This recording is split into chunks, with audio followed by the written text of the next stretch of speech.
आपने किचन का बताया तो मैं चाहूंगी कि आप बेडरूम के बारे में भी कुछ बताएं, उसमें हमें क्या क्या मतलब सावधानियां बरतनी चाहिए। जी जी, देखिए, ये बेडरूम्स हैं या लिविंग रूम्स हैं, इनके लिए अगर हम पूरे घर की जोनिंग नहीं करा रहे तो हम लोग पर्टिकुलर उस रूम की जोनिंग करें।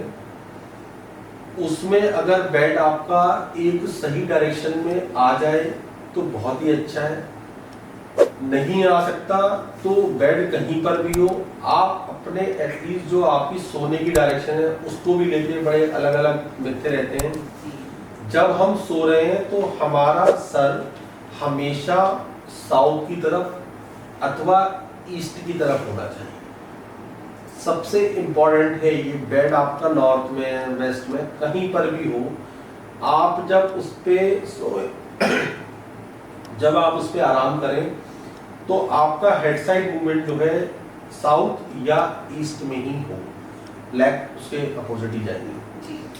दूसरी चीज है कि अगर वो आपका किसी नेगेटिव जोन में आपका बेडरूम आ रहा है तो डेफिनेटली वो प्रभाव देगा। अगर हम फुल जोनिंग की बात करेंगे, आप अपने जो आपका तकिया है उसके नीचे एक पीली सरसों की एक पोटली या पीली सरसों का आप एक तकिया बनाकर इस्तेमाल करिए।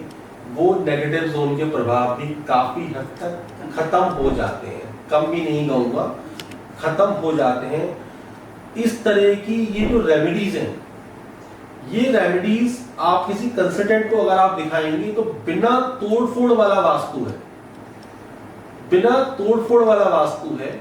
इसके प्रभाव से भी आप बहुत अच्छे परिणाम वास्तु के ले सकते हैं।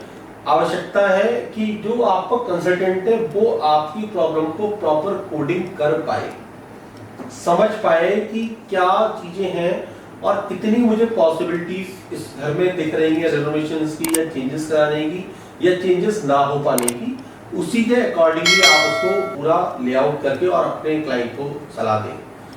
तीसरी चीज है, किचन में हम वार्डरोब्स रखते हैं। वार्डरोब्स को कोशिश करिए कि उस कमरे के साउथ से लेके साउथ वेस्ट तक के कॉर्नर में या वेस्ट तक भी आप उसको लेके जा सकते हैं। अगर उस वार्डरोब के अंदर कोई आपका लॉकर इनबिल्टेड है तो वो लॉकर की जो डायरेक्शन है हमेशा नॉर्थ फेस में खुलना चाहिए।